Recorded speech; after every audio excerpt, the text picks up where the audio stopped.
Assalomu alaykum, hurmatli kuzatuvchilar.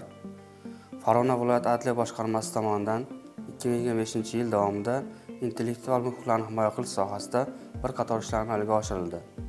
Xususan, intellektual mulk huquqlarini himoya qilish masalalari bo'yicha jismoniy va yuridik shaxslarning 135 ta murojaatlari ko'rib chiqildi.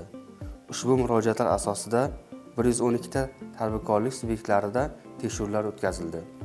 Aniqlangan huquqbuzarlik holatlarini bartaraf etish yuzasidan intellektual mulk huquqi bilan bog'liq qonunchilik talablarini buzgan tadbirkorlik subyektlariga majburiy bo'lgan 68 ta taqdimnoma, 49 ta ogohnoma kiritildi hamda 7 nafar shaxslar ma'muriy javobgarlikka tortilishi, 4 nafariga esa moliyaviy jarimalar qo'llanilishi ta'minlandi.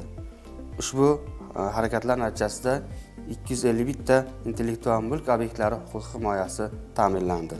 Intellektual mulk obyektlarining huquqiy muhofazasi bo'yicha huquqiy yordam so'rab kelgan 200 dan ortiq tadbirkorlik subyektlariga huquqiy maslahatlar va tushuntirishlar berildi. Ushbu huquqiy maslahatlar, ko'maklashishlar va tushuntirishlar natijasida 70 ga yaqin tadbirkorlik subyektlari o'z brendlariga ega bo'lishdi. Shuningdek, kontrafakt mahsulotlar yashirin ishlab chiqarish holatlarini aniqlash, ularning oldini olish maqsadida vakolatli organlar bilan hamkorlikda 15 marotaba tadbirlar o'tkazildi.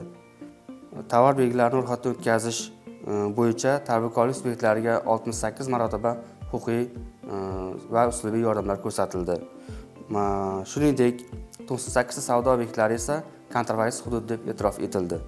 Viloyatimiz aholisiga intellektual mulk huquqlarini tushuntirish maqsadida 2025-yil mart oyida kontrafaktsiz oyligi, 2025-yil oktyabr oyida esa san'at va ijod himoyasi oyliklari o'tkazildi. Intellektual mulk obyektlariga bo'lgan huquqlar buzilishining oldini olish maqsadida bozorlar, savdo majmualari, ko'chma savdo obyektlarida 100 dan ortiq tadbirlar o'tkazildi. Tadbirlarda ishlab chiqaruvchilar hamda chakana savdo qiluvchi tadbirkorlik subyektlariga kontrafakt mahsulotlar realizatsiyasining huquqiy oqibatlari tushuntirildi hamda 400 dan ortiq kontrafakt mahsulotlar kataloglari tarqatildi.